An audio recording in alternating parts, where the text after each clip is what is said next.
पूर्वोत्तर देख लो, पूर्वोत्तर, पूर्वोत्तर में क्षेत्रीय आकांक्षाएं 1980 के दशक में एक निर्णायक मोड़ पर आ गई। क्षेत्र में कितने राज्य पूर्वोत्तर में? 7 राज्य हैं। 7 राज्य पता है? 7 राज्यों की ट्रिक होती है, मैंने याद की थी। एटीएम आना मम्मी, एटीएम आना मम्मी। ऐसे अरुणाचल प्रदेश, ऐसे अरुणाचल प्रदेश। टी से त्रिपुरा, एम से मणिपुर, आ से असम या असम, ना से नागालैंड, मैं से मणिपुर, मिजोरम, मिजोरम इससे हो जाएगा। मैं से और कौन सा राज्य है? मेघालय, और मी से मिजोरम। ये होते हैं 7 राज्य पूर्वोत्तर भारत के। जब हम भारत का नक्शा बनाते हैं, 6 गांव है, 1 2 3 4 5 6 7। एटीएम आना मम्मी, ए से अरुणाचल प्रदेश, टी से त्रिपुरा, एम से मणिपुर, आ से आसाम, ना से नागालैंड, मैं से मेघालय, मी से मिजोरम। तो इन राज्यों में कौन सी दिक्कतें आई? इस क्षेत्र में देश की कुल 4% आबादी निवास करती है। यानी एक क्षेत्र में पूरे देश की कितनी आबादी निवास करती है? 4% आबादी निवास करती है। 4% आबादी इसमें निवास करती है। लेकिन भारत के कुल क्षेत्रफल में पूर्वोत्तर के हिस्से को देखते हुए यह आबादी दोगुनी कही जाएगी। यानी क्षेत्रफल कम है लेकिन आबादी यहाँ पे उस हिसाब से ज्यादा है। 22 किलोमीटर लंबी एक पतली सी राहदारी इस इलाके को शेष भारत से जोड़ती है। भारत का नक्शा अपन देखते हैं, जैसे अपन भारत का नक्शा बनाए, इस प्रकार से गली है छोटी सी, ऐसे इधर बांग्लादेश है, छोटी गली है। ये कितनी किलोमीटर लंबी है? 22 किलोमीटर। कितनी है? 22 किलोमीटर। इसका नाम है सिलीगुड़ी कॉरिडोर। सिलीगुड़ी कॉरिडोर बोलते हैं इसे, इसमें नहीं लिख रखा, सिलीगुड़ी कॉरिडोर। ये 22 किलोमीटर लंबी जो रोड है, ये अपने को इस भारत को इस पूर्वोत्तर भारत से जोड़ती है। सिलीगुड़ी कॉरिडोर, इसका नाम है। 22 किलोमीटर लंबी पतली सी रेखा है। अन्यथा इस क्षेत्र की सीमाएं चीन, म्यांमार और बांग्लादेश से लगती हैं। ऊपर आ गया चीन, इधर म्यांमार और इधर ये बांग्लादेश। ये चीन, इधर म्यांमार और ये बांग्लादेश, इसे इनकी सीमा लगती है। और ये इलाका भारत के लिए एक दक्षिण पूर्व एशिया का प्रवेश द्वार भी है। यानी दक्षिण और पूर्व एशिया का प्रवेश द्वार कौन सा है? ये अपना पूर्वोत्तर क्षेत्र। इस इलाके में 1949 के बाद से अनेक बदलाव आए हैं। त्रिपुरा, मणिपुर और मेघालय का खासी पहाड़ी क्षेत्र पहले अलग अलग रियासत थे। कौन से राज्य हैं? त्रिपुरा, एक अपन बात करें त्रिपुरा, त्रिपुरा, मणिपुर और मेघालय। का खासी पहाड़ी क्षेत्र। कौन जाति रहती है यहाँ पे? खासी, खासी जनजाति एक खासी। खासी पहाड़ी क्षेत्र पहले अलग अलग रियासत थी। आजादी के बाद भारत संघ में इनका विलय हुआ। पूर्वोत्तर के पूरे इलाके का बड़े व्यापक स्तर पर राजनीतिक पुनर्गठन हुआ है। नागालैंड को 1963 में राज्य बनाया था। कल बताया था मैंने, यह राज्य बनता नागालैंड अपने अधिनियम द्वारा 1963, 1963। मणिपुर, त्रिपुरा, मेघालय 1972 में। बहुत बार पढ़ेगा हमने, मणिपुर, मेघालय और त्रिपुरा। ये कब बनते हैं? 1972। मणिपुर, मेघालय और त्रिपुरा, ठीक है। फिर मिजोरम और अरुणाचल प्रदेश, जिसको 1987 में राज्य का दर्जा दिया गया। 2 राज्य और आ रहे हैं, मिजोरम और अरुणाचल प्रदेश, 1987। इनमें ये राज्य बने। 1949 के भारत विभाजन से पूर्वोत्तर के इलाके भारत के शेष भारत भागों से एकदम अलग थलग पड़ गए और इसका अर्थव्यवस्था पर इससे दुष्प्रभाव पड़ा। भारत के शेष भागों से अलग थलग पड़ जाने के कारण, कौन सा इलाका? पूर्वोत्तर भारत है ना, इस इलाके में विकास पर ज्यादा ध्यान नहीं दिया जा सका। यहाँ की राजनीति भी अपने दायरे में सीमित रही। इसके साथ साथ पड़ोसी राज्यों और देशों से आने वाली शरणार्थियों के कारण इलाके की जनसंख्या की संरचना में बड़ा बदलाव आया। हम पढ़ते हैं 1971 का बांग्लादेश संकट, तो बांग्लादेश आई थे 80 लाख लोग, तो कहां इकट्ठे हो गए सभी? वो पूर्वोत्तर भारत के अंदर। ये सब में चले गए, मेघालय, मणिपुर, त्रिपुरा, यहाँ पे आके वो बसने लगे। अब वहां के लोकल लोग हैं, वो सोचते हैं हमारे यहाँ पे बाहर के क्यों आ रहे हैं, ये अगर यहाँ पे आएंगे इन्हें नागरिकता मिलेगी तो हमारा रोजगार खाएंगे ये, तो हम क्या करेंगे फिर? तो इसलिए वहां पे विरोध बढ़ने लगा। पूर्वोत्तर का अलग थलग पड़ जाना, इस इलाके की जटिल सामाजिक संरचना और देश के अन्य हिस्सों के मुकाबले इस इलाके का आर्थिक रूप से पिछड़ा होना, जैसी कई बातें एक साथ मिलकर जटिल स्थिति पैदा की। ऐसे में पूर्वोत्तर के राज्यों से बड़ी बेतरतीबी किस्म की मांगे उठी। कैसी कैसी मांगे उठी?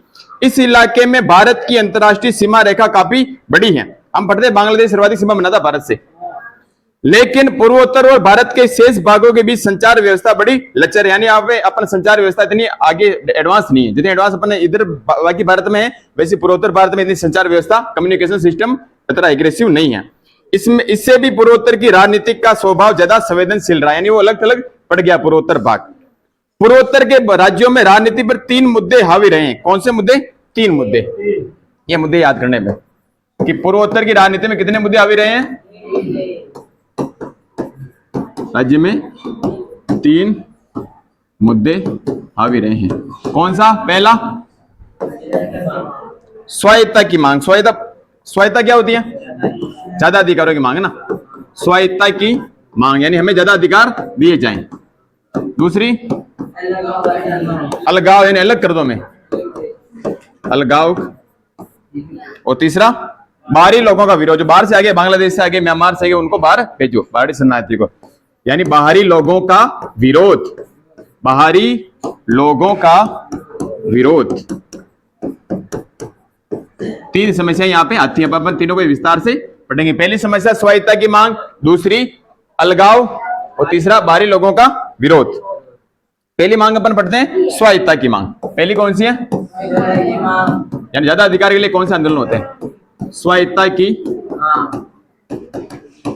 मांग। आजादी के वक्त मणिपुर और त्रिपुरा को छोड़ दे। कौन कौन से राज्य को छोड़े अपन? मणिपुर और त्रिपुरा को। तो ये पूरा इलाका क्या कहलाता था? असम। यानी जो अभी असम है, कौन सा? असम राज्य। इसमें 2 राज्यों को अपन छोड़ दें, एक तो मणिपुर और एक त्रिपुरा। नक्शा भरा होगा तुमने? भूगोल नहीं भरा? नहीं भरा, भरना, फिर पता लगेगा असम कहां, मणिपुर त्रिपुरा कहां है। तो असम में मणिपुर और त्रिपुरा छोड़कर जो शेष भाग पूरा क्या कहलाता था? असम। यानी उस समय 7 राज्य नहीं थे। कितने राज्य थे? केवल 3 ही थे, मणिपुर त्रिपुरा, बाकी था शेष भाग पूरा असम।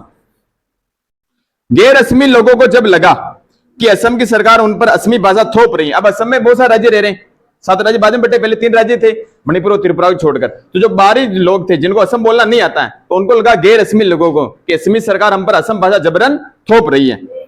तो इस इलाके से राजनीतिक स्वायत्ता की मांग उठी। पूरे राज्य में असमी भाषा को लादने के खिलाफ विरोध प्रदर्शन और दंगे हुए कि हमें असम में हम पर क्यों लाद रहे हो, हमारी इच्छा हो जाएगी बोलेंगे। अब जैसे मैं तुम्हें कहूं तुम्हें इंग्लिश बोलनी पड़ेगी, तुम नहीं बोलो कि हम हिंदी बोलेंगे, हमारी हिंदी भाषा है, वही चीज है। बड़े जनजाति समुदाय के नेता असम से अलग होना चाहते थे। जो उनके लोकल नेता थे वो चाहते थे कि हम इससे अलग हो जाएं, असम राज्य से। इन लोगों ने ईस्टर्न इंडिया ट्राइबल यूनियन का गठन किया। जो बड़े नेता थे उन्होंने किसका गठन किया? ईस्टर्न इंडिया ट्राइबल यूनियन का गठन किया, इससे असम से अलग होने के लिए। कब किया? 60 भी लिखा, 1960। कब? 1960। किस लिए किया? असम से अलग होने के लिए। किसके लिए? कि हमारा अलग राज्य बनाओ, असम से अलग होने के लिए, हमारी स्वायत्ता में दो। ठीक है। तो इन लोगों ने ईस्टर्न इंडिया ट्राइबल यूनियन का गठन किया, जो 1960 में कई ज्यादा व्यापक ऑल पार्टी हिल्स कॉन्फ्रेंस में तब्दील हो गया। पहले इसका नाम यही था, 1960 में तो इसका नाम बदलता है, पहले नाम ये रहेगा, फिर ये बदलेगा 1960 में। क्या नाम होगा इसका? ऑल इंडिया ट्राइबल यूनियन, सही ना? All party hills conference, all party hills conference. Hills यानी party, all party hills conference नाम इसका बदल दिया गया। पहले नाम था ईस्टर्न इंडिया ट्राइबल यूनियन, बाद में 1960 में इसका नाम बदलता जाता है ऑल पार्टी हिल्स कॉन्फ्रेंस। इन नेताओं की मांग थी कि असम से अलग एक जनजातीय राज्य बनाया जाए, यानी असम से अलग करके हमारा क्या बनाए? अलग राज्य बनाए। असम से क्या बनाए? हमारा अलग राज्य। राज्य कैसा है? जो हमारे पे रहती जनजाति, जाति नहीं रहती, जनजाति ट्राइबल, उनके लिए अलग राज्य बनाए। किसके लिए? जनजातियों के लिए। किसके लिए? जनजातियों के लिए। जैसे अपन ओबीसी की बात करें, ओबीसी जाति है, लेकिन एससी एसटी भील मीणा ये क्या है? जनजाति है। आखिरकार एक जनजातीय राज्य की जगह असम को काटकर कई जनजातीय राज्य बने। फिर असम से बहुत सारे राज्य बनते हैं। केंद्र सरकार ने अलग थलग वक्त पर असम को बांटकर मेघालय, मिजोरम, अरुणाचल प्रदेश बनाया। कब बनाया? 1960। कब आ गया? 72 में बना था। अरुणाचल प्रदेश 1987 में, नहीं बताया भाई? ये देखो, मिजोरम, अरुणाचल प्रदेश 1987, मणिपुर, मेघालय, त्रिपुरा 1900। भूल गए, पहले पाठ में वही था। त्रिपुरा और मणिपुर को भी राज्य का दर्जा दिया गया। 1972 तक पूर्वोत्तर का पुनर्गठन पूरा हो चुका था, लेकिन स्वायत्ता की मांग खत्म अभी भी नहीं हुई थी। 1972 में बहुत सारे राज्य हमने बना दिए, मणिपुर, मेघालय, त्रिपुरा, लेकिन अभी भी वहां के लोग स्वायत्ता की मांग कर रहे थे।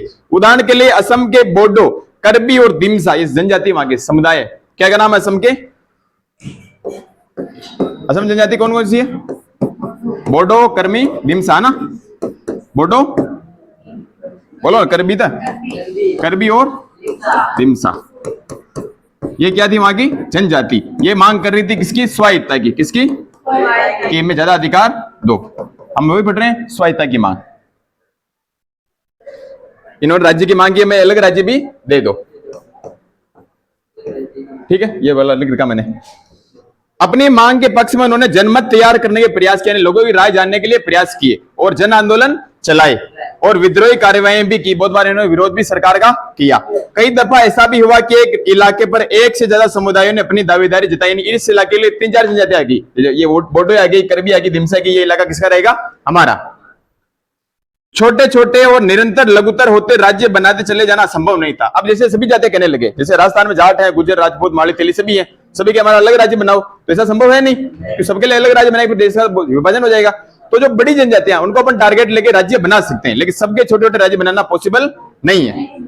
इस वजह से संघीय राज्य व्यवस्था के कुछ और प्रावधानों का उपयोग करके स्वायत्ता की मांग को संतुष्ट करने की कोशिश की गई। संघ में से कुछ प्रावधान किए गए, इनको विशेष दर्जा दिया गया और इन समुदायों को असम में ही रखा गया। करबी और दिमसा कौन सी जाति है? करबी और दिमसा समुदायों को जिला परिषद के अंतर्गत स्वायत्ता दी गई, जिला परिषद के अंदर, जबकि बोडो जनजाति को हाल ही में स्वायत्त परिषद का दर्जा दिया गया। इसको किसका दर्जा देते हैं अपन? स्वायत्त परिषद। किसको? बोडो को। बोडो को देते हैं अपन स्वायत्त परिषद का दर्जा, और करबी और दिमसा को जिला परिषद के अंतर्गत।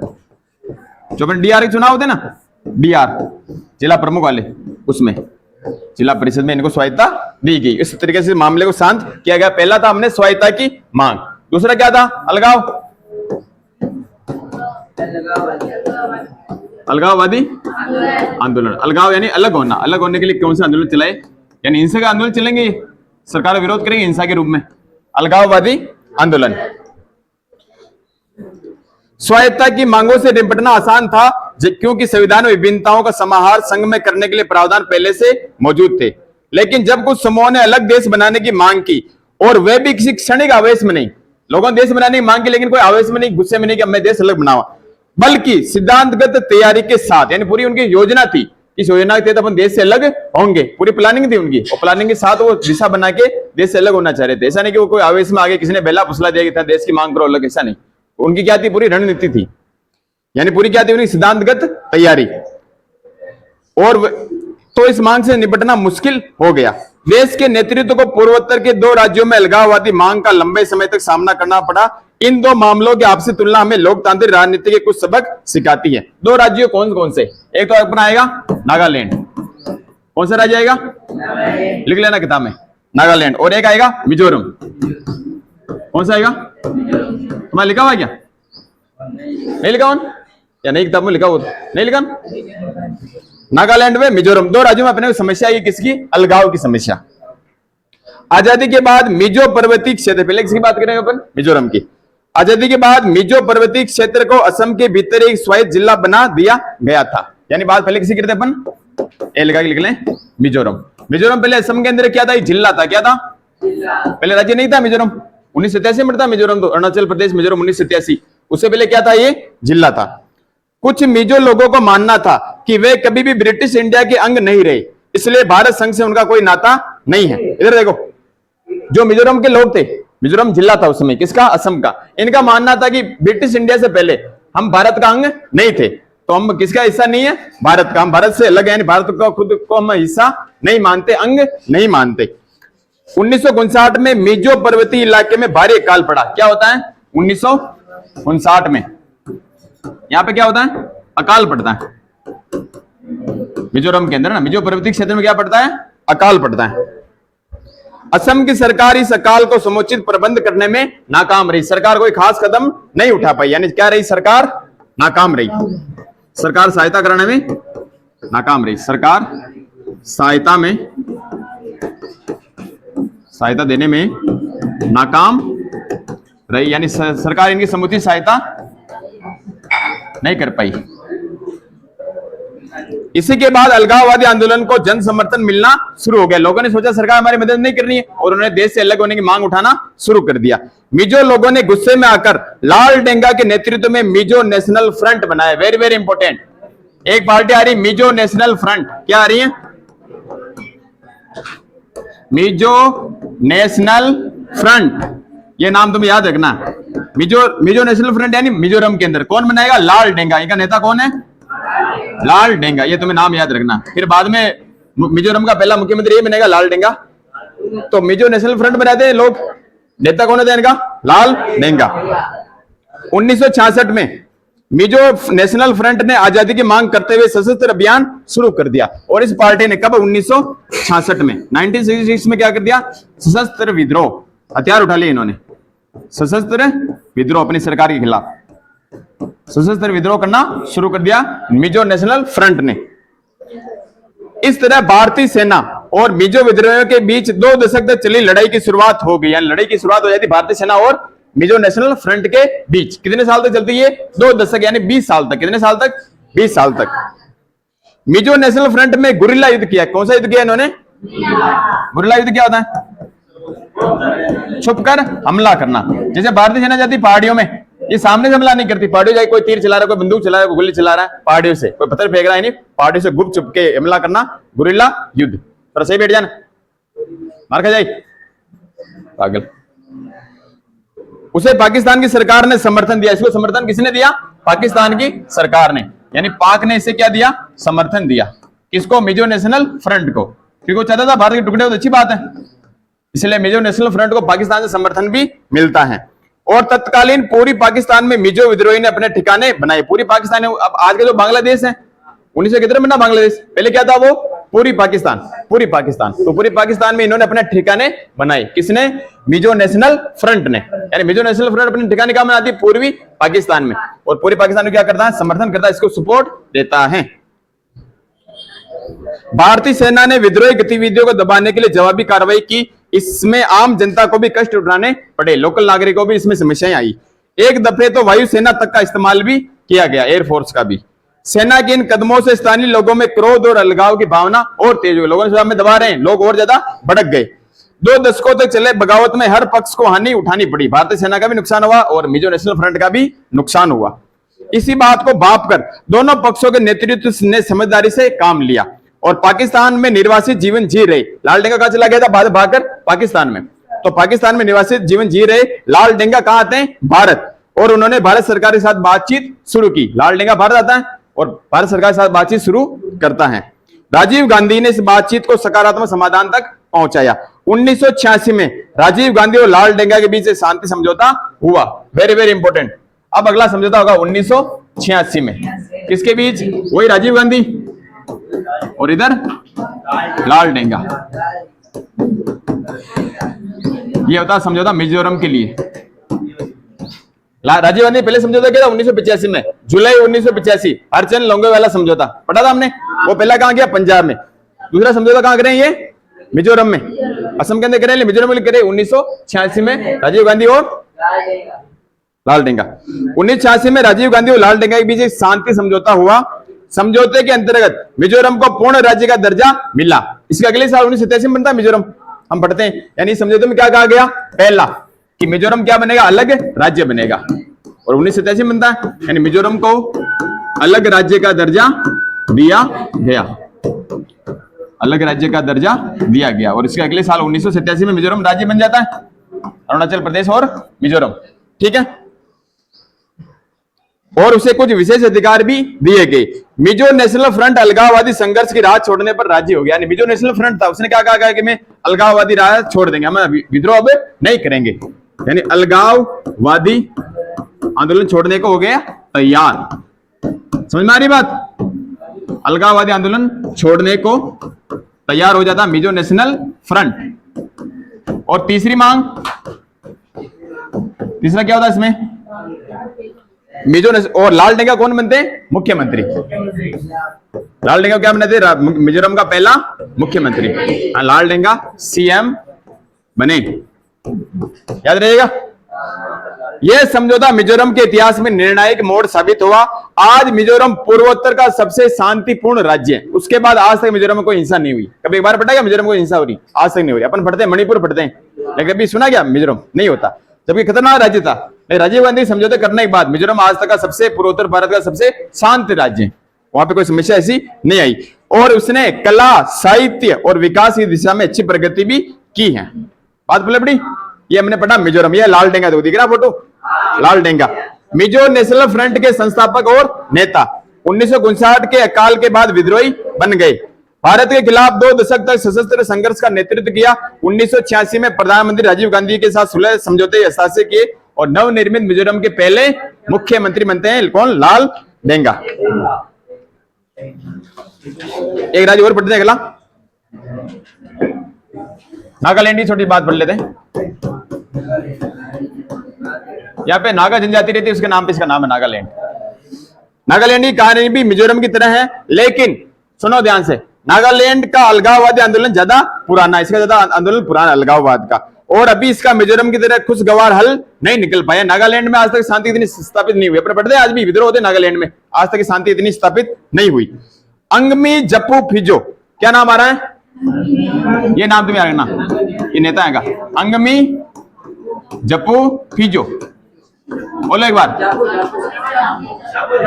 जापू, अरे वाह जापू, मैं जप्पू याद करके, तुम जापू कर लो, है ना, जापू लिख लो। अंगमी जापू फिजो, वहां के नाम ऐसे होते हैं। अंगमी जापू फिजो के नेतृत्व में नगा लोगों के तबके ने 1951 में, कब? 1951 में खुद को भारत से आजाद घोषित कर दिया। 1951 में स्वयं को भारत से आजाद घोषित कर दिया। आजाद घोषित कर दिया। नेता कौन था इनका? अंगमी जापू फिजो। इसके नेतृत्व में फिजो ने बातचीत के कई प्रस्ताव ठुकराए। सरकार ने इससे बातचीत करने की कोशिश की, इसने प्रस्ताव सभी ठुकरा दिए। हिंसक विद्रोह के एक दौर के बाद नगा लोगों के तबके ने भारत सरकार के साथ समझौते पर दस्तखत किए, लेकिन अन्य विद्रोह ने समझौते को नहीं माना। बहुत सारे हिंसक विद्रोह हुए, कहां पर? नागालैंड के अंदर। लेकिन फिर बाद में कुछ लोगों ने शांति के प्रयास किए, समझौता किया, लेकिन कुछ लोगों ने उसको नहीं माना। उन्होंने कहा हम समझौते को ऐसा नहीं मानते। नागालैंड की समस्या का समाधान होना अब भी बाकी है, और आज तक इसका समाधान इतना नहीं हो पाया। अब अपन अगला राज्य पढ़ेंगे असम। पहले पढ़े, इसको रिवीजन करें, पढ़ लें पूरा कर लेना। दूसरा राज्य कौन सा था? असम। नागालैंड का तो अभी कोई निर्णय निकले नहीं आज तक की। असम की अपन बात करते हैं। बाहरी लोगों के खिलाफ आंदोलन, यानी कौन सा राज्य आएगा इसमें? असम। पूर्वोत्तर में बड़े पैमाने पर अप्रवासी आए हुए। प्रवासी यानी बांग्लादेश से कोई, कौन सा देश है अभी, कौन सा नाम बताया मैंने? म्यांमार से हुए। इससे एक खास समस्या पैदा हुई है। स्थानीय जनता, जहां के असम के लोकल लोग हैं, इन्हें क्या बोलते हैं? बाहरी। क्या बोलते हैं? बाहरी। यानी असम की स्थानीय जनता इन लोगों को, अप्रवासियों को बाहरी समझती है, और बाहरी लोगों के खिलाफ उनके मन में गुस्सा है। भारत के दूसरे राज्यों अथवा किसी अन्य देश से आए लोगों को यहाँ की जनता रोजगार के अवसरों और राजनीतिक सत्ता के एतबार से एक प्रतिद्वंदी के रूप में देखती है। बात को समझो, जैसे तुम नंदरा के लोग हो, कोई बाहर के गांव के तुम्हारे यहाँ पे आने लग जाएं, तुम्हारा रोजगार खाने लग जाएं, तो तुम्हें समस्या होगी नहीं होगी कि कोई भी फायदा उठाओ, रोजगार दो। नंदराई पंचायत के लोगों को तो बाहर वालों क्यों दे रहे हो? ये बात होती है। तो यहाँ के राज्य, असम राज्य के लोगों ने क्या कहा कि आप कोई भी रोजगार दो, कुछ भी दो, अवसर हमें दो, इन बाहरी लोगों को यहाँ से निकालो, यहाँ से भगाओ इनको। स्थानीय लोग बाहर से आए लोगों के बारे में मानते हैं कि ये लोग यहाँ की जमीन हथिया रहे हैं। जो असम के स्थानीय लोग हैं वो ऐसा मानते हैं कि जो बाहर के लोग आए रहे वो हमारी जमीन खा रहे हैं, हमारी जमीन हड़प रहे हैं। ये पूर्वोत्तर के कई राज्यों में इस मसले ने राजनीतिक रंग ले लिया, और कभी कभी इन बातों के कारण हिंसक घटनाएं भी होती हैं। 1979 से 1985, 1979 से 1985 तक चला असम आंदोलन बाहरी लोगों के खिलाफ चले आंदोलन का सबसे अच्छा उदाहरण है। कब से कब तक चला? 1979 से 1985 में बाहरी लोगों के खिलाफ असम आंदोलन चलता है, बाहरी लोगों के खिलाफ। ये इसका सबसे अच्छा उदाहरण है। ठीक है। असमी लोगों को संदेह था कि बांग्लादेश से आकर बहुत सी मुस्लिम आबादी असम में बसी हुई है। अरे असम के लोगों को लगता था कि बांग्लादेश में मुस्लिम आबादी है, कहां बस गई वो? असम के अंदर। लोगों के मन में यह भावना घर कर गई कि इन विदेशी लोगों को पहचान कर उन्हें अपने देश नहीं भेजा गया तो स्थानीय असमी जनता अल्पसंख्यक हो जाएगी। असम के लोगों को डर क्या लगा कि जो बांग्लादेश से मुसलमान आ रहे हैं यहाँ पे वो रहेंगे तो ऐसा ना हो जाए कल हम अपन अल्पसंख्यक रह जाए, वो ज्यादा लोग बाहर से आ जाएंगे, राज्य छोटा सा था, इतने लोग आ जाएंगे बाहर से तो हम अल्पसंख्यक हो जाएंगे, वो बहुत संख्यक हो जाएंगे। असम के लोगों को ये डर लगने लगा।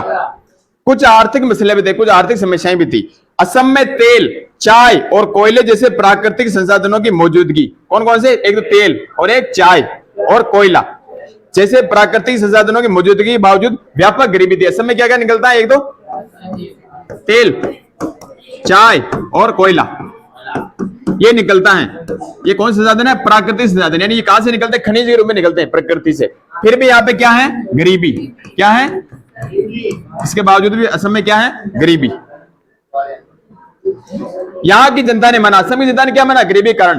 अरे असम की जनता ने माना कि असम के प्राकृतिक संसाधन बाहर भेजे जा रहे हैं, जो यहाँ के संसाधन है तेल, चाय, कोयला, यहां से कहां भेजे जा रहे हैं? बाहर भेजे जा रहे हैं और असमी लोगों को कोई फायदा नहीं हो रहा है। 1979 में 1979 वेरी वेरी इंपॉर्टेंट, 1979 में आसू, क्या आएगा? आसू फुल फॉर्म क्या है? All Assam students union. फिर यहाँ के छात्र उठा लेते हैं हथियार, विरोध करना शुरू कर देते हैं। स्टूडेंट्स यूनियन यानी विरोध करते हैं। क्या नाम है इसका? आसू। क्या नाम है? क्या नाम है? आसू। हिंदी में लिख रहा है, इंग्लिश में? इंग्लिश में AASU। क्या नाम हो जाएगा इसका? AASU. All Assam students union. All Assam students union बोलो। ठीक है, तो 1979 में असम में all Assam students union AASU बनाया गया ने विदेशियों के विरोध में एक आंदोलन चलाया। आसू एक कैसा था? स्टूडेंट्स यानी क्या था? ये छात्र संगठन। कैसा था? ये क्या था? एक छात्र संगठन था। आसू क्या था? छात्र संगठन था और इसका जुड़ाव किसी भी राजनीतिक दल से नहीं था, यानी किसी पार्टी से था क्या? किसी भी पार्टी से नहीं था, यानी राजनीतिक दल से संबंध नहीं था। राजनीतिक दल से संबंध नहीं था, संबंध नहीं था। क्यों आवाज कर रहे हो? ये पार्ट सबसे कठिन पार्ट है इस किताब का, सबसे कठिन पार्ट पूरी किताब ये लगा मेरे को तो ये लगा, तुम्हारा मुझे पता नहीं, तो तुम्हें सभी कठिन लगते होंगे। तो 1979 में all Assam United students union बनता आसू, और ये कैसा था? छात्र संगठन था। और इसे राजनीतिक दल से समर्थन था क्या? नहीं, यानी आसू का किसी भी राजनीतिक दल से संबंध नहीं था। आसू का आंदोलन अवैध अप्रवासी, ये लिख लो इसका कारण क्या क्या था, लिख ले। देखो आसू का आंदोलन अवैध अप्रवासी को इसके लिए था, एक तो ये अवैध अप्रवासी, अवैध अप्रवासी बंगाली, बांग्लादेश से आते हैं बंगाली, और अन्य लोगों के दबदबे इन लोगों के खिलाफ, और मतदाता सूची वोटर लिस्ट में मतदाता सूची में लाखों प्रवासियों के नाम दर्ज कर लेने के खिलाफ था। वह अन्य बाहरी लोगों, किस लिए किया इन्होंने? वोटर लिस्ट है यानी मतदाता सूची, मतदाता सूची में नाम दर्ज के लिए इसके विरोध में किया। मतदाता सूची में नाम दर्ज के विरोध में किया कि इनका नाम यहां से हटाओ, वोटर लिस्ट से इनका नाम हटाओ। अभी एसआईआर चला था, इसके लिए चला था, फर्जी मतदाता हटाने के लिए। तो मतदाता सूची में लाखों अप्रवासियों के नाम दर्ज कर लेने के खिलाफ था कि आप इनको नागरिकता क्यों दे रहे हैं वहां की, इनको निकालो बाहर, यहां से बाहर के लोगों को। आंदोलन की मांग थी कि 1951 के बाद जितने भी लोग असम में आकर बसे उन्हें असम से बाहर भेजा जाए। इसकी मांग क्या थी कि 1951 के बाद जो भी लोग असम में आकर बसे उन्हें वापस अपनी जगह भेजा जाए। जो लोग बाहर से असम में आकर बसे, असम में आकर बसे उन्हें वापस अपने देश भेजा जाए, उन्हें वापस भेजा जाए। समझ में आ रही बात? यह आंदोलन की मांग क्या है? ये मांग है इनकी। तो 1951 के बाद जितने भी लोग असम में बाहर आकर बसे हैं उन्हें असम से बाहर भेजा जाए। इस आंदोलन ने कई नए तरीकों को आजमाया और असमी जनता के हर तबके का समर्थन हासिल किया। छात्र आंदोलन था लेकिन असम के हर तबके का, आम आदमी का इससे समर्थन मिला। इस आंदोलन को पूरे असम में समर्थन मिला, पूरे असम में इसको समर्थन मिला। आंदोलन के दौरान हिंसक और त्रासक घटनाएं होती हैं। क्या होती है? हिंसक और त्रासद, दुख भरी घटनाएं। त्रासद यानी दुख भरी घटनाएं, त्रासद घटनाएं हुई आंदोलन के दौरान। हिंसक विद्रोह हो गया, बहुत से लोगों को जान गंवानी पड़ी और धन संपत्ति का नुकसान हुआ। आंदोलन के दौरान रेलगाड़ियों की आवाजाही तथा बिहार स्थित बरौनी तेल शोधक कारखाने को तेल आपूर्ति रोकने की कोशिश भी की गई। रेल को रोकने की कोशिश की गई और बिहार में एक बरौनी स्थान है, कौन सा है? बरौनी। बरौनी तेल शोधक कारखाने को तेल आपूर्ति रोकने की कोशिश की गई, तेल आप बाहर मत भेजो। हर 6 साल की सतत अस्थिरता के बाद, कितने साल की? 6 साल की। आंदोलन कब हो रहा है? देखो 1979, 6 साल जोड़ो, 1985। कब बात आएगी अगली? 1985, 6 साल बाद 1985 में वापिस प्रधानमंत्री कौन है? कौन है? राजीव गांधी है। राजीव गांधी करेंगे समझौता। तो 1985 में होता है एक समझौता। क्या होता है? समझौता। लेकिन कोई नेता तो है ही नहीं, छात्र आंदोलन है। तो समझौते में सरकार क्या कहती है? समझौते के अंतर्गत तय किया गया कि जो लोग, सुनो ध्यान से, 1985 समझौता, उसमें कहा गया है कि जो लोग बांग्लादेश युद्ध के दौरान, 1971 के युद्ध के दौरान अथवा उसके बाद के सालों में असम में आए, उनकी पहचान की जाएगी और उन्हें वापस भेजा जाएगा। इनकी मांग क्या थी? कि 1951 के बाद असम में उनको भेजो। आंसू की मांग ये थी और सरकार कह रही कि बांग्लादेश युद्ध के समय या उसके बाद जो लोग बांग्लादेश से आए उनको वापस पहचान करके वापस अपने देश भेजा जाएगा। आंदोलन की कामयाबी के बाद आसू और असम गण संग्राम परिषद ने साथ मिलकर अपने को एक क्षेत्रीय राजनीतिक पार्टी के रूप में संगठित किया। आंदोलन सफल हो गया। आंदोलन की मांग थी 1951 के बाद, इन्होंने किया 1971 के बाद। आंदोलन सफल हुआ। फिर आसू, एक तो कौन सा था संगठन? एक था असम गण संग्राम परिषद, असम गण संग्राम परिषद, दोनों मिल जाते हैं और नया नाम बनाते हैं। क्या नाम बनाते हैं? असम गण परिषद, है ना? यही है ना? तो आसू और असम गण परिषद ने मिला और इसका नया नाम रखा असम गण परिषद। सही तो है? असम गण परिषद बनाते हैं। यानी आंदोलन की सफलता के बाद आसू छात्र संगठन था, ये राजनीतिक दल था असम गण संग्राम परिषद, दोनों मिल जाते हैं और नया राजनीतिक दल बनाते हैं असम गण परिषद, जो असम में आज भी सक्रिय है। असम गण परिषद इस पार्टी का नाम हो गया। असम गण परिषद ने 1985 में इस वायदे के साथ सत्ता में आई। 1985 में सरकार बनाती है असम गण परिषद। कब? 1985 में। और इस वादे के साथ सरकार में आती है कि विदेशी लोगों की समस्या को सुलझा लिया जाएगा और एक स्वर्णिम असम का निर्माण किया जाएगा। इनकी सरकार बनती है असम गण परिषद की 1985 में। कब बनती है? 1985 में सरकार बनाते हैं। और इनका मुद्दा क्या था? सरकार में किसे सत्ता में? ये इन्होंने कहा क्या? हाँ बोल रहा, क्या कह रहा? हाँ बोले ना, क्या समस्या? नहीं आ रहा समझ में?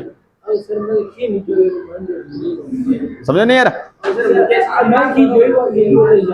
ठीक, बोलो मत, थोड़ी देर में हो जाए पाठ है ना, वापस रिवीजन करेंगे फिर। तो ये पार्टी कौन सी पार्टी? असम गण परिषद 1985 में सत्ता में आई। किस आधार पर? कि विदेशी लोगों की समस्या को सुलझा लिया जाएगा और एक स्वर्णिम असम का निर्माण किया जाएगा। मसलन ऐसा कुछ हुआ नहीं, ठीक है? ये भी हो गया अपना असम। कौन मस्ती करा भाई? बैठ जा, मस्ती मत कर। बोला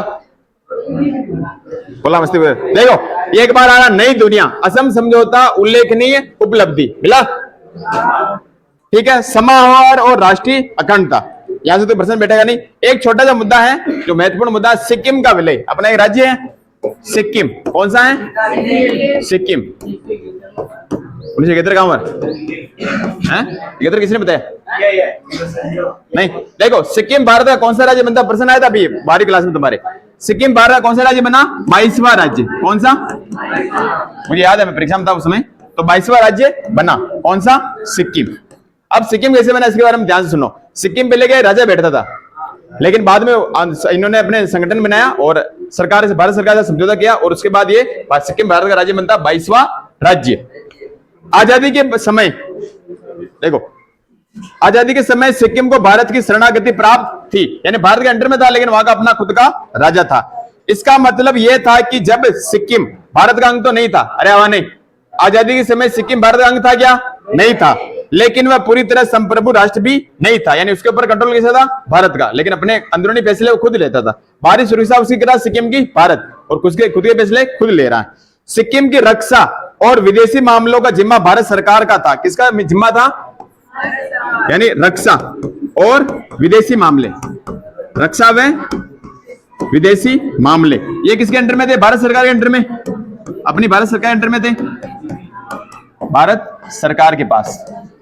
जबकि जो इनके अंदरूनी मामले थे वो उनको खुद के थे। जबकि सिक्किम के आंतरिक प्रशासन कौन से? खुद के अंदर के मामले, आंतरिक प्रशासन, आंतरिक प्रशासन की बागडोर यहाँ के राजा चोग्याल, राजा कौन था? राजा चोग्याल वंश का था, चोग्याल, यहाँ के राजा चोग्याल के हाथों में थी। ये व्यवस्था कारगर साबित नहीं हो पाई। क्यों नहीं हो पाई? कि देखो, बाहर के काम तो कौन कर रही है? भारत सरकार। अंदर काम कर रहा है वहां का राजा, क्योंकि सिक्किम के राजा स्थानीय जनता की लोकतांत्रिक आकांक्षाओं को संभाल नहीं सके। जो सिक्किम में लोग आकांक्षाएं थी उनको राजा पूरी नहीं कर सका। सिक्किम की आबादी में एक बड़ा हिस्सा किसका था? नेपालियों का। किसका था? नेपालियों का। सर्वाधिक यहाँ पे कौन थे? नेपाली। कहां लिखे? आबादी का बड़ा हिस्सा कौन था? नेपाली। पास में नेपाल पड़ रहा है, तो आबादी का बड़ा हिस्सा किसका था? नेपालियों का। किसका था? नेपालियों का। सर्वाधिक नेपाली थे इसमें।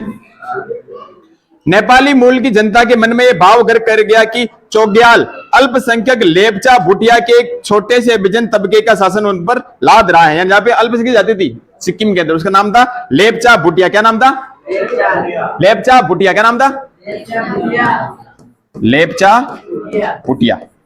ये वहां की अल्पसंख्यक जाति थी, और लोगों का ऐसा मानना था कि अल्पसंख्यक जाति का शासन दूसरे लोगों पर थोप रहा कौन? राजा चोग्याल। क्या थी ये? अल्पसंख्यक जाति, अल्पसंख्यक जाति। कौन सी थी? लेपचा भूटिया। चोग्याल विरोधी दोनों समुदाय के नेताओं ने भारत सरकार से मदद मांगी। जो विरोधी नेता थे उन्होंने किससे मदद मांगी? भारत सरकार से, और भारत सरकार का समर्थन हासिल हुआ। और नहीं, सिक्किम विधानसभा का पहला लोकतांत्रिक चुनाव 1974 में हुआ। यानी सिक्किम में पहला लोकतांत्रिक चुनाव कब होता है? 1974 में पहला लोकतांत्रिक चुनाव हुआ।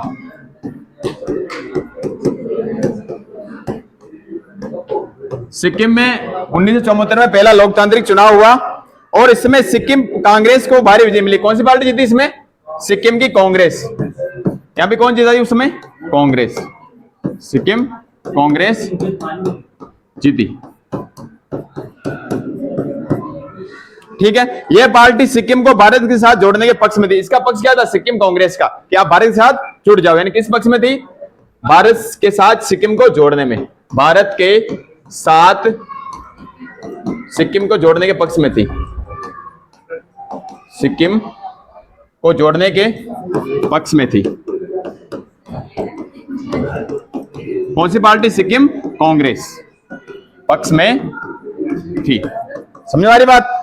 सिक्किम विधानसभा के ने पहले भारत के सह प्रांत बनाने की कोशिश की। पहले कैसे बना सिक्किम? सह प्रांत। पहला राज्य ने बना पूरा, पहले क्या बना? ये सह प्रांत। पहले क्या बना? ये सह प्रांत। सिक्किम विधानसभा ने पहले भारत के सह प्रांत बनने की कोशिश की, और इसके बाद अगले साल 1975 के अप्रैल में प्रस्ताव पारित हुआ। इस प्रस्ताव में भारत के साथ सिक्किम के पूर्ण विलय की बात कही गई। कब कही गई? अप्रैल 1975। अप्रैल 1975 में सिक्किम भारत का क्या बन जाता है? पूर्ण राज्य। कैसा राज्य बनता है? पहले कैसा राज्य था? सह प्रांत था, सह राज्य था। बाद में क्या बनता है? पूर्ण राज्य। अप्रैल 1975। इस प्रस्ताव के तुरंत बाद सिक्किम में जनमत संग्रह कराया गया। क्या कराया गया? जनमत संग्रह। और जनमत संग्रह में जनता के विधानसभा के फैसले पर अपनी मुहर भी लगा दी। पहले फैसला किसने लिया? सिक्किम कांग्रेस ने लिया कि हमें भारत साथ मिलना चाहिए। फिर बाद में क्या कराया? जनमत संग्रह। क्या कराया? जनमत संग्रह। और लोगों ने भी क्या कहा? बिल्कुल हमें किसी साथ मिलना चाहिए, भारत के साथ। तो जनमत संग्रह, और वहां के लोग भी राजी हो जाते हैं। भारत सरकार ने सिक्किम विधानसभा के अनुरोध तत्काल मान लिया, और सिक्किम भारत का बनता 22वां राज्य।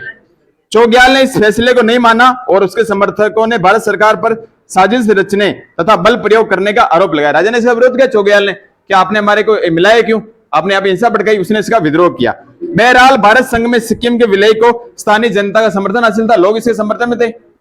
इस कारण यह मामला सिक्किम की राजनीति में कोई विभेदकारी मुद्दा नहीं बन पाया। एक विजय हो रहा गोवा, गोवा बताएं, गोवा, गोवा भी आ गया तुम्हारा। भारत का सबसे छोटा राज्य क्षेत्रफल में गोवा कब राज्य बनता? 1961 में। इससे पहले किसके अंडर में था? ये पुर्तगालियों के अंडर में। किसके अंडर में? अरे इधर देखो, जैसे हमारा भारत था, गुलाम किसका था? ब्रिटिश का, अंग्रेजों गुलाम था। लेकिन गोवा किसका गुलाम था? पुर्तगालियों का। अंग्रेजों गुलाम नहीं था, किसका था? ये पुर्तगालियों। इसलिए 1961 में भारत का राज्य बनता है। उससे पहले किसके अंडर में था? ये पुर्तगालियों में। हालांकि 1949 में भारत में अंग्रेजी साम्राज्य का खात्मा हो गया था, लेकिन पुर्तगाल ने गोवा दमन दीव से अपना शासन हटाने से इनकार कर दिया। एक तो था गोवा और एक कौन सा था? दमन दीव। दमन दीव है केंद्र शासित प्रदेश। दमन दीव पर किसका शासन था? पुर्तगालियों का। आगे यह क्षेत्र से 16वीं सदी से ही औपनिवेशिक शासन में था। कब से? 16वीं शताब्दी से। अपने लंबे शासनकाल में पुर्तगाल ने गोवा की जनता का दमन किया, गोवा की जनता को परेशान किया। उसने यहाँ के लोगों को नागरिक अधिकारों से वंचित रखा और बलात् धर्म परिवर्तन भी कराया। कि पुर्तगाली क्रिश्चियन तो वहां पे क्या बनाएंगे? चर्च बनाएंगे। आजादी के बाद भारत सरकार ने बड़े धैर्य पूर्वक पुर्तगाल को गोवा से अपना शासन हटाने पर रजामंद करने की कोशिश की। भारत सरकार ने कहा पुर्तगालियों आप यहां से चले जाओ। गोवा में आजादी के लिए एक मजबूत जन आंदोलन चला। इस आंदोलन को महाराष्ट्र के समाजवादी सत्याग्रही ने बल प्रदान किया। महाराष्ट्र है गोवा के पास, उन्होंने इसको बल प्रदान किया। आखिरकार दिसंबर 1961, कब है? दिसंबर 1961 में भारत सरकार ने गोवा में अपनी सेना भेजी। 2 दिन की कार्रवाई, कितने दिन की?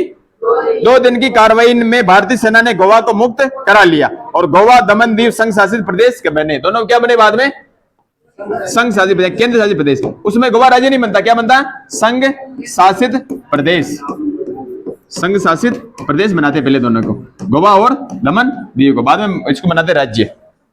जल्दी एक और समस्या उठ खड़ी हुई। महाराष्ट्रवादी गोमांतक पार्टी, पार्टी आ रही है गोवा की, नाम याद रखना तुम्हें इसका, महाराष्ट्रवादी गोमांतक पार्टी। क्या नाम है? ये पार्टी महत्वपूर्ण क्यों है? सुनो, क्योंकि इसका नाम क्या रहा? महाराष्ट्रवादी। क्या नाम आ रहा है? जबकि पार्टी किसकी है? गोवा की। किस राज्य में? अभी वर्तमान में भी है गोवा में, इसलिए याद रखना। महाराष्ट्रवादी गोमांतक पार्टी महाराष्ट्र में नहीं, कहां है? गोवा में। कहां है? तो महाराष्ट्रवादी गोमांतक पार्टी के नेतृत्व में एक तबके ने मांग रखी कि गोवा को महाराष्ट्र में मिला दिया जाए, क्योंकि कैसा मराठी भाषी क्षेत्र है। बहरहाल बहुत से गोवावासी गोवानी पहचान और संस्कृति की स्वतंत्र अहमियत बनाए रखना चाहते थे। कोंकणी भाषा के लिए भी उनके मन में आग्रह था। कौन सी भाषा? कोंकणी। कोंकणी अपनी 22 भाषा संविधान में उसमें शामिल है कोंकणी। इस तबके का नेतृत्व यूनाइटेड गोवन पार्टी यूजीपी ने किया। 1967 के जनवरी में केंद्र सरकार ने गोवा को एक विशेष जनमत सर्वेक्षण कराया। कब? 1967 में। इसमें गोवा के लोगों से पूछा सरकार ने कि आप लोग महाराष्ट्र में शामिल होना चाहते हैं क्या, अथवा अलग बनाए रहना चाहते हैं। इस मसले पर सरकार ने जनता की इच्छा को जानने के लिए जनमत संग्रह जैसी प्रक्रिया अपनाई। अधिकतर लोगों ने महाराष्ट्र से अलग रहने के पक्ष में मत डाला। लोगों ने क्या कहा? महाराष्ट्र में नहीं होंगे। ये पार्टी क्या करी? महाराष्ट्र पार्टी गोमांतक पार्टी, कि आप किसे मिल जाओ? महाराष्ट्र में। जनमत संग्रह सरकार करवाती है और गोवा के लोग कहते हैं हम अलग ही राज्य बनाएंगे। और 1987 में, कब? लास्ट में जाके 1987 में गोवा अलग राज्य बन जाता है। तो 1987 में क्या बनता है? ये राज्य बनता है और ये पार्ट अपना होता है खत्म। हो गया? खत्म हो गया? क्या रह रहा? ये तो कोई खास चीज नहीं, खास नहीं। राजीव गांधी के बारे में लिख रखा। राजीव गांधी मैंने पहले तुम बहुत बार बता रखा, बताएगा ना? श्रीलंका का समझौते कि ये टेक्नोलॉजी लाए, फिर कैसे मौत हुई उनकी, सब बता रखा, हत्या हुई जो। हाँ बोल। प्रश्न तो एक प्रश्न तो थोड़ी, एक प्रश्न नहीं मिलाने वाला, बाकी प्रश्न तो याद करने वाले हैं। देखो अब बात करें पूर्वोत्तर भारत में आने वाली समस्याएं। कितने राज्य हैं? 7 राज्य। इन्हें क्या बोलते हैं? 7 सिस्टर। क्या बोलते हैं? यानी 7 बहनें। ट्रिक क्या है? एटीएम आना मम्मी। बोलो एटीएम आना मम्मी। ए से अरुणाचल प्रदेश, टी से त्रिपुरा, एम से मणिपुर, आ से असम, ना से नागालैंड, मे से मेघालय, मी से मिजोरम। ठीक है, यहाँ पे 22 किलोमीटर लंबा रास्ता है, इनको जोड़ता भारत से, उसे क्या बोलते हैं? सिलीगुड़ी कॉरिडोर। क्या बोलते हैं? और कुल भारत की यहाँ पे कितनी आबादी रहती है? 4%। 4% आबादी निवास करती है। ठीक है, फिर हमने पढ़ा त्रिपुरा, मणिपुर और मेघालय। जाति कौन सी थी यहाँ पे? खासी। नागालैंड कब बनता? 1900। मणिपुर, मेघालय, त्रिपुरा और मिजोरम, अरुणाचल प्रदेश 87। 1987 में एक राज्य बनता गोवा। कौन सा बनता? ये भी तुम याद कर लेना साथ में, ठीक है। आगे देखो, पूर्वोत्तर राज्य के कितने मुद्दे रहे हैं? 3। पहला मुद्दा स्वायत्तता की मांग, दूसरा अलगाववादी, तीसरा बाहरी लोगों का विरोध। ठीक है, पहला स्वायत्तता की मांग किस राज्य में सर्वाधिक उठी? असम। असम में मणिपुर, त्रिपुरा को छोड़कर बाकी शेष जो राज्य अभी किसमें आते थे पहले? वो असम में। ठीक है, असम में कौन सी पार्टी बनती है? ईस्टर्न इंडिया ट्राइबल यूनियन बनती है। ठीक है, क्या मांग की इन्होंने? असम से अलग राज्य बनाओ जनजातियों के आधार पर। क्या नाम था? Eastern India tribal union. ठीक है, 1960 में। कब? 1960 में। इसका नाम क्या बदला गया? All party hills conference. पहले नाम था इसका ईस्टर्न इंडिया ट्राइबल यूनियन, 1960 में इसका नाम बदलते हैं, क्या रखते हैं? All party hills conference. ठीक है, असम की जनजाति कौन सी थी मेन? बोडो, करबी, डिमसा। बोलो, बोडो, करबी, डिमसा जनजाति। इन्होंने क्या कहा? हमारे अलग राज्य बनाओ। ठीक है, फिर बोडो को स्वायत्तता दी, स्वायत्त परिषद बनाई। क्या बनाई इनकी? और करबी दिमसा के लिए जिला परिषद। क्या बनाई? करबी दिमसा के लिए। ठीक है, फिर दूसरी मांग थी अलगाववादी आंदोलन। दो राज्य पढ़ते हैं, एक तो नागालैंड में मिजोरम। नागालैंड में मिजोरम। पहले अपन पढ़ते हैं मिजोरम। मिजोरम पहले पूर्वोत्तर भारत का सबसे गर्म राज्य था, सर्वाधिक हिंसा वहां पर हुई, लेकिन अभी सबसे शांत राज्य है मिजोरम। 1959 में क्या पढ़ा वहां पे? 1959 में मिजोरम में पड़ता है अकाल। सरकार सहायता देने में नाकाम रहती है। ठीक है, फिर वहां पे पार्टी बनती, क्या नाम है?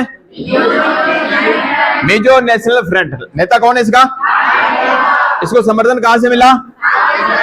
पूरे पाकिस्तान से समर्थन मिला। 1966 में क्या करता था ये?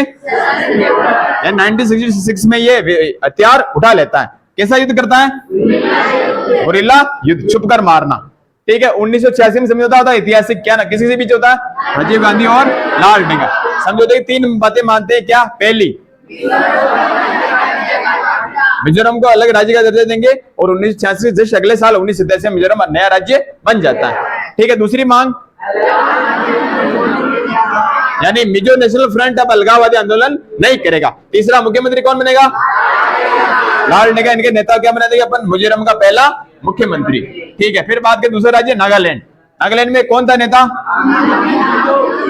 अंगमी जापू फिजो। बोलो, 1951 में स्वयं को भारत से क्या घोषित किया इन्होंने?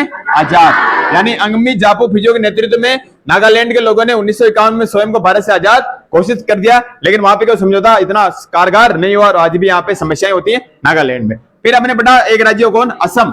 असम 1979 से 1985 में बाहरी लोगों के खिलाफ आंदोलन चला। कब से कब तक चला? 1989 नहीं, 1979।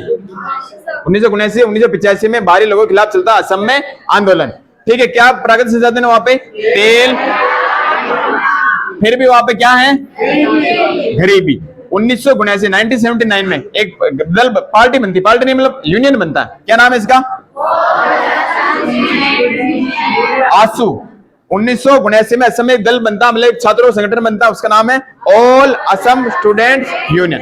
ऑल असम स्टूडेंट्स यूनियन यानी आसू। ठीक है, कैसा संगठन था ये? छात्र संगठन। किसी भी राजनीतिक दल से संबंध इसका नहीं था, राजनीतिक पार्टी से संबंध इसका नहीं था। ठीक है, क्या मांग थी इसकी?